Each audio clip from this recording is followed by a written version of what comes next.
And away we go. Welcome in, everybody. This is Pac 12 football and beyond. It is Wednesday. It is high noon in the Central Time Zone, 10 a.m. out west. And we're going to talk some Pac 12 football and beyond. Yes, we'll talk college football. Uh, take your questions, take your comments on all aspects of college football. So appreciate you joining us. As we always like to say, if you're listening to us in this podcast form, Um, and how do you do that? You go to LandryFootball.com and you find the Pac 12 football and beyond logo, and you sign up for it by signing up for Pac 12 football and beyond. That gets you uh, notification that we're doing the show when it drops each and every week. But we invite you to join us in the chat room, to go to twitch.tv/Chris Landry Football, or go to LandryFootball.com, click on follow Chris on Twitch, and you can get right there. Or join us on YouTube. Join us on Twitter Live. Whatever your case may be, we certainly hope that you can join us right here as we talk. Wes, we've got some issues that we need to deal with, something that we thought we were going to get through the season without dealing with. We've got a canceled game. Well, we've got a postponed game. Sorry, said it wrong. We're going to get to that. We're going to talk about, man, we've got maybe another coaching issue going on that we need to follow in the Pac 12.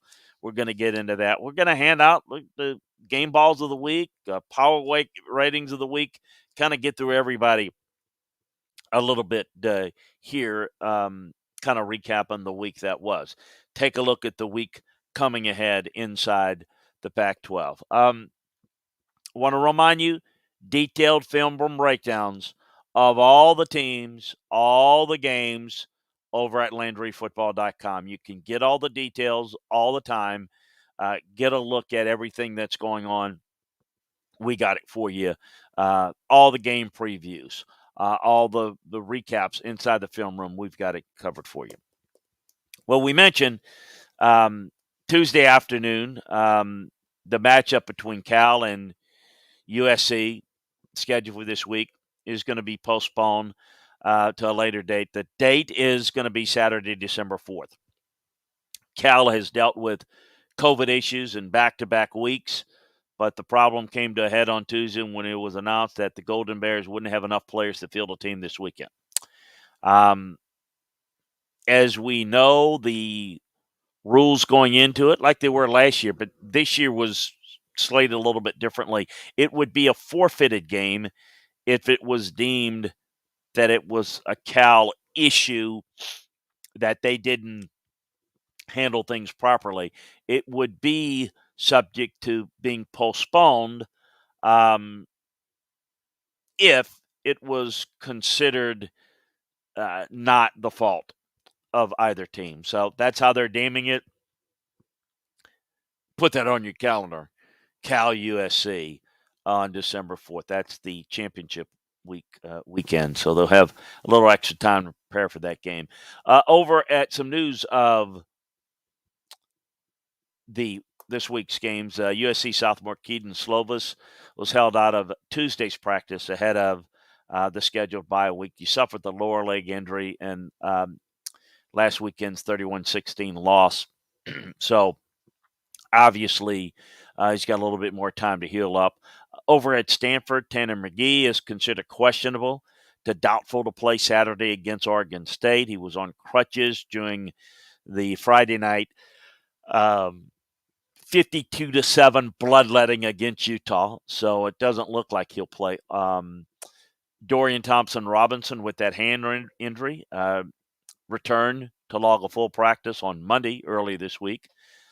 Oregon junior center Ryan Walk with that left leg injury has been ruled out for the next 3 to 4 weeks after leaving last Saturday's 26-16 win over Washington.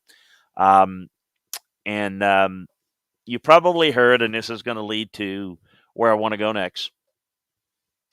Jimmy Lake has received a one-game ban for the sideline incident that took place between him and a player on Saturday against Oregon. You can find the videos and the articles all over social media. It appears to me that he struck linebacker Rupert Cake Fuval on the Washington sideline after Favale exchanged pleasantries with Oregon wide receiver Jalen Redd. Look, it's a different world. In my day, grabbing a player, pushing a player, slapping at a player's helmet is something that was done and accepted. It is not today, and that's the world we live in. It's as simple as that. Nothing more, nothing less. It wasn't egregious. It wasn't a major issue. I think what's happening is we're getting a little bit of the Dan Mullen treatment out in Seattle, in that Jimmy Lake has made changes. He's fired his offensive coordinator. More on that in a minute. The season's not going well. Obviously, he's in a short, early tenure there at UW. So things are not going well on the field. Then you throw in the weird, kind of uncalled for, somewhat provoked, but not really, comments about recruiting and how they recruit different than Oregon does, meaning they recruit at a level that Stanford and Notre Dame recruits and that Oregon doesn't recruit the same type of players. You throw in all of that, and then you have a little bit of an issue that you're dealing with that's somewhat questionable. And I will say this, there's enough there, not just with these two instances, but as we all know, if the performance was going really good on the field, it's no issue. It's no issue, no big deal. Give me a break. But when you throw this in the heels of, and watch and see where I've got them ranked in my power rankings this week. They're 4-5, 3-3 in the league. And I know they can still go to a bowl game. That wasn't the expectation. They've underachieved. And I think there's a lot of frustration. And so I'm wondering if they're going to use some of the off the field issues to try to see if they might make a move. We're going to see and keep an eye out on that. Some other coaching news: Oregon State fired their defensive coordinator, Tim Tebow. He joined Jonathan Smith in 2018 as part of his initial staff when he went to Oregon State. They're not playing well on defense. They're 85th in total defense. They're really struggling on third down defense. So it's really a big problem there. As I mentioned, Washington's offense coordinator, John Donovan, was let go following the 26-16 loss to Oregon.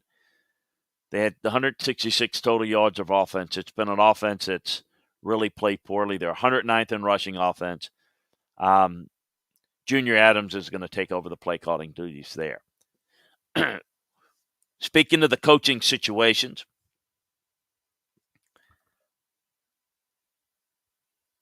we know that there's one at USC, an opening. There's one at Washington State. Are there going to be any others? I mentioned Washington. I don't know that there will be one.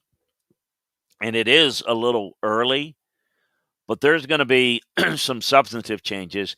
And if there's any reason to make a move due to some off the field stuff, that's going to be pursued. So we need to watch that. What about Arizona State? How do they finish? They obviously have UW this week, Oregon State the following week, and then Arizona. You expect that they'd win Arizona against Arizona. Congrats to them getting their first win. We'll get that into the breakdown segments. But that is one we need to watch. Off the field, on the field, they're not very organized. This is another team that is really underachieved. I mean, really have not done a very good job at Arizona State. I think that's one that bears watching. I've been asked a bunch about UCLA, and I do think Chip will be back. Colorado, USC, Cal should be wins down the stretch, should be. UCLA is not being able to handle the Oregons and the Utahs. But I do see progress being made, and probably enough to sell Chip coming back another year, particularly when you throw into the fact that they really don't want to buy him out. And they look at the program as something that's maybe slow developing, but developing. And they may not be able to attract the type of guy that they would like. So, but that bears watching. And so I think if you're looking at Coach of the Year, Mario Cristobal's done an outstanding job, but is there anybody that's done a better job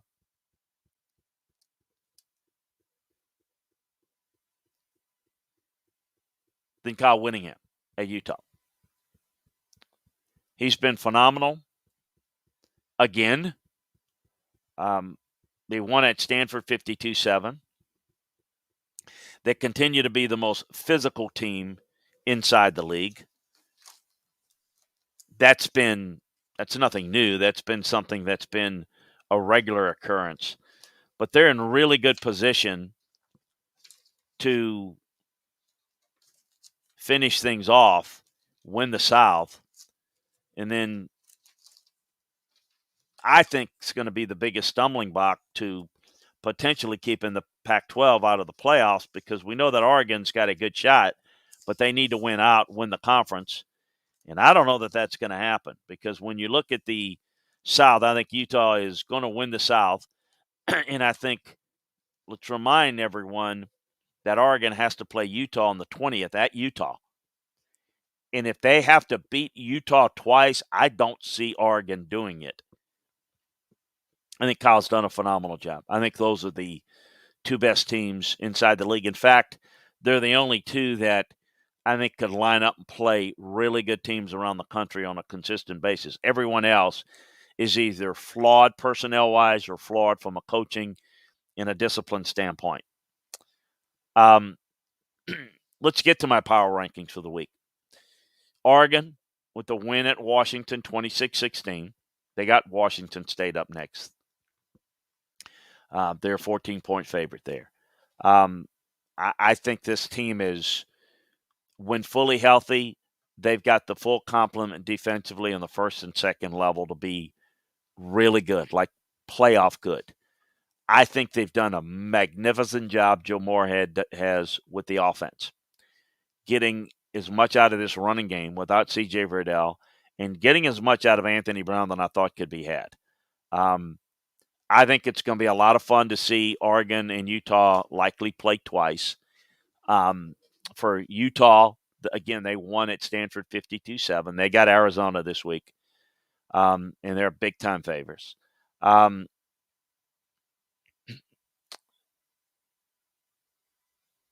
think that when you look at guys and look at what they do, they consistently take players and make them better.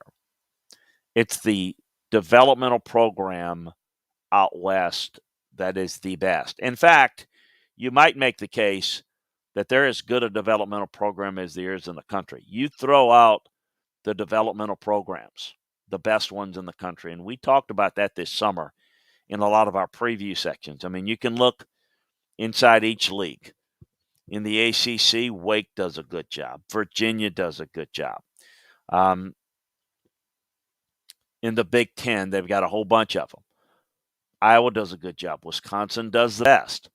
In the Big 12, Iowa State has consistently been this program the past few years. The SEC, I think that Kentucky's done a really good job as a developmental program. All of those are good. I would probably say consistently, only Wisconsin would be the equal of Utah in recent years as the consistent developmental program, considering all the off-the-field problems they've had this year, meaning tragedies of a player, not something guys behaving badly, but tragedies that have been able to turn around. Starting quarterback leaving in the transfer portal at the beginning of the year. Impressive. You got a guy like Tavian Thomas, a 3-star recruit out of Dayton, picked Cincinnati, played in 4 games for Cincinnati, then went to junior college, landed at Utah, and he's a high-impact player. We can go on and on for the times that they've done that. One of the real stories, and maybe the biggest story inside the league this year has been the off the field situations with Nick Rolovic at Washington State, him being forced out. And yet, that team right now would probably rank third overall in the Pac-12. In the North, they're second best. They're 5-4, 4-2. They've got Oregon this week. I don't expect them to win this game, but you look at it. This team has played, all things considered, through adversity. I mean, Utah's had it. Man, no one's had it worse when you lose your head coach in the middle of the year and you've got assistants, you lose them. I would say that is the biggest story inside the league this year. Is what Washington State's done, what they've had to overcome. Arizona State, I'd probably put next. Look, they're 6-3, they're 4-2. They beat USC 31-16. They've got Washington up next. To win the division, they've got to sweep their Northwest double dip, Washington and Corvallis, beat Arizona. They need Utah to lose to Oregon and either Colorado or Arizona. So it's very, very unlikely. It ain't going to happen. UCLA would be next. They did not play last week. They've got Colorado up next.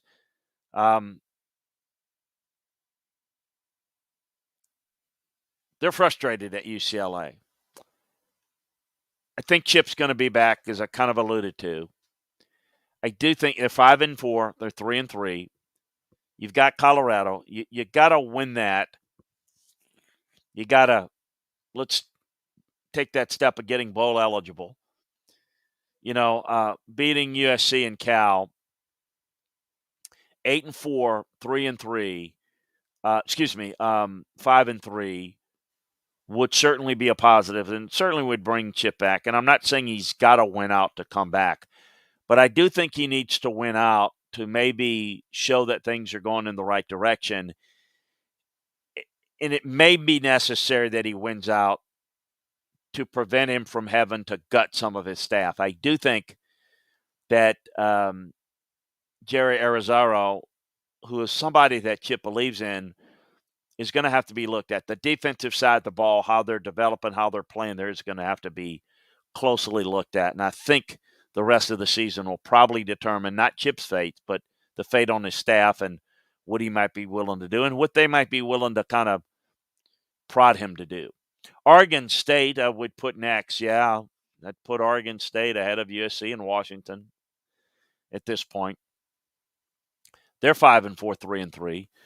They lost at Colorado 37-34 at overtime, leading in two overtimes, leading to Colorado rushing the field, one, embarrassing as that is, and then, of course, firing, as we mentioned, of the staff. They got Stanford this week.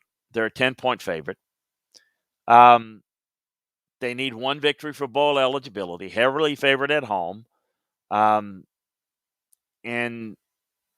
they're facing a Stanford team that can't stop the run. So if you lose this game, if you're Oregon State, and then that you got to have to win a game, you've got Arizona State and Oregon that would await after that to get bowl eligible. Don't do that to yourself. You blew it against Oregon, against Colorado last week. Don't blow it against Stanford this week. Blow it against Stanford this week. USC lost Arizona State, as we mentioned, 31-16. They've got Cal. That's going to come up on the 4th. So what USC has coming up is not Cal this week. They're going to have a little time off. They've got UCLA. Then they've got BYU. Then they've got Cal. They're trying to obviously play a lot of young guys. They've got some good players. We're going to see where this job ends up going. But it's still an elite job that's got a lot of talent to work with. At Washington, I'd put 8th in my power poll this week. They lost to Oregon 26-16, as we mentioned. They've got Arizona State, as we've mentioned. I don't know if Junior Adams is going to improve and get anything more out of this offense. Cal would be next. lost to Arizona 10-3. Embarrassing for them. First win for Arizona in some time.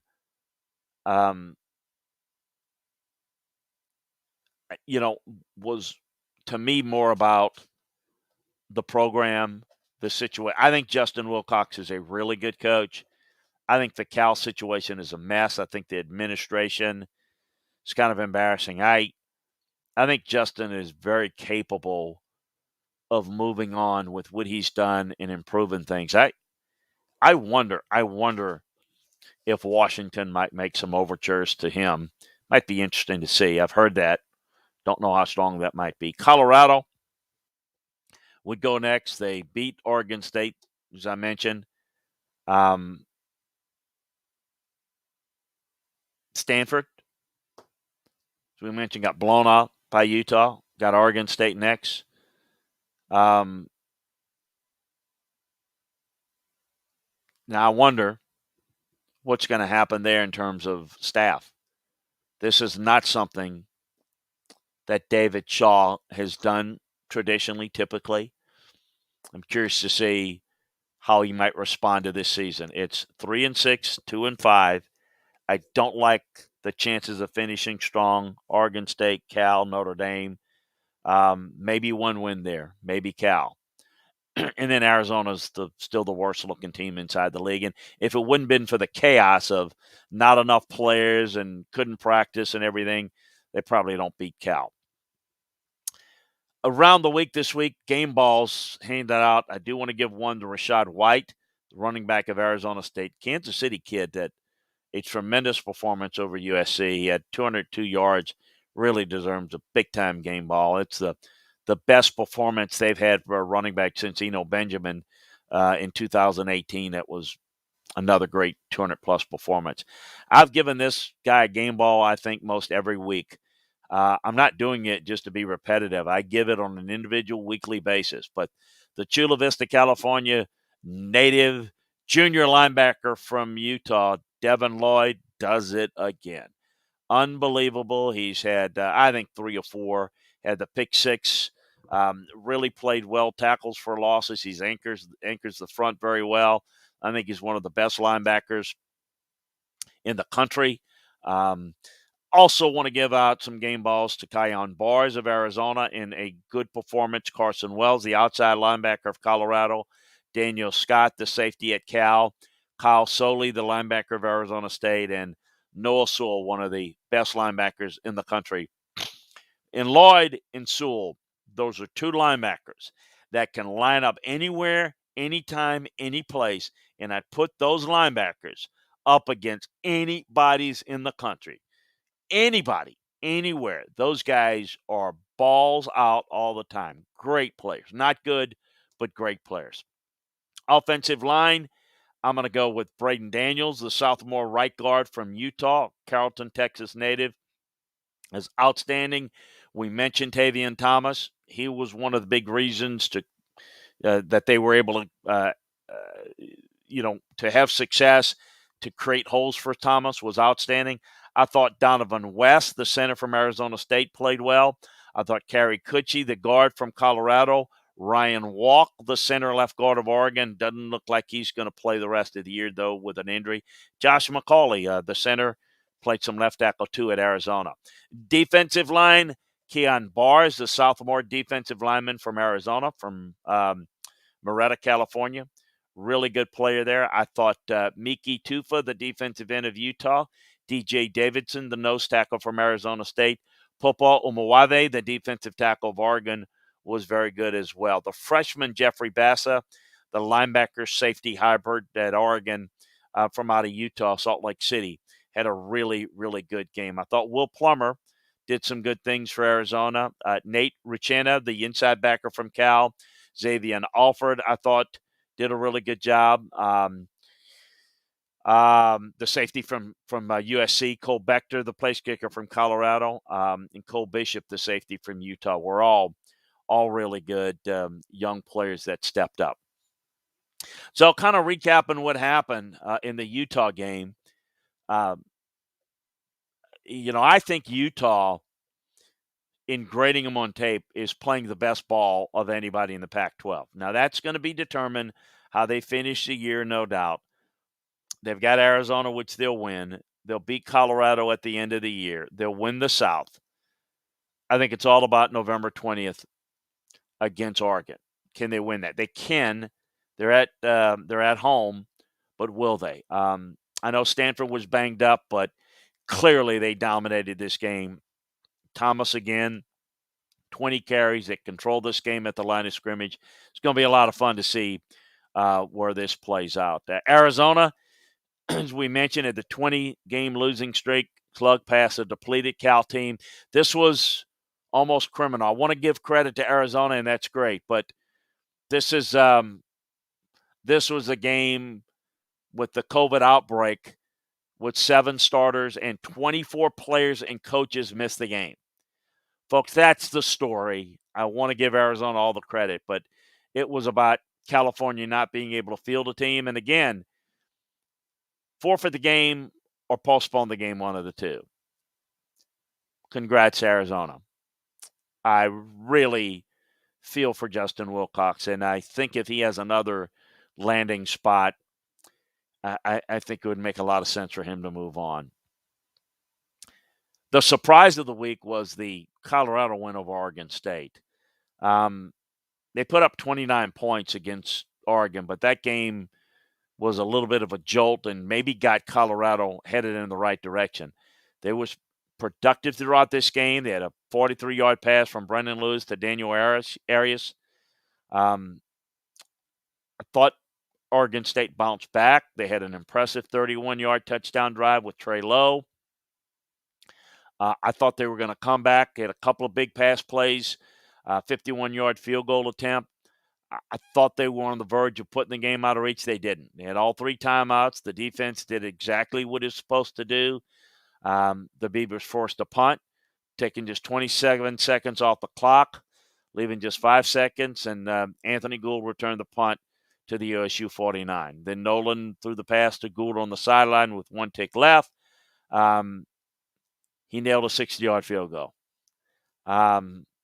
Oregon State got the ball first in the second overtime, missed another field goal. It was a game that was a little sloppy, a little unkept. Obviously, there's in a developmental program, which Oregon State's another one of them, they're not quite getting everything out of this team that they had hoped, but they're doing a pretty good job. I'm a little bit surprised. Clearly some issues relationship-wise on that staff why they made that move. As I mentioned, Oregon got the job done against Washington. Was a pretty impressive performance, not dominant. Both offenses struggled in the rain. I laugh, though, when people talk about, well, they couldn't do this, they couldn't do that. It was raining, as it is often does this time of year in Seattle, any time of year in Seattle. And I thought the Ducks took advantage of the Huskers' struggling offense. But to me, I think this game's a lot different. If it doesn't have the rain, I think Oregon scores more points. But that's the only difference in the game, and I think Oregon's got everything on its racket. They can finish out the rest of the way and determine their fate there. So we mentioned Arizona State defeated USC. I thought USC had a good performance from their defense and the run game. That was the difference. Rashad White took over. USC's offense couldn't do anything. 3 straight 3-and-outs. Really disappointing performance there. So that's kind of a look. This week, as we mentioned, you've got all the matchups. I think we'll break down, obviously, all of the games inside the film room over at LandryFootball.com. So make sure that you check that out. Hey, we're going to step aside for a second, and we'll be back top of the hour with a look at the Big 12. All the latest news and notes there, all the breakdowns there. We appreciate you joining us. Make sure that you check out LandryFootball.com for all the latest inside news, notes, and information from around the league, as well as around the country, around the NFL. We got it all for you. So appreciate you joining us. We'll talk to you at the top of the next hour.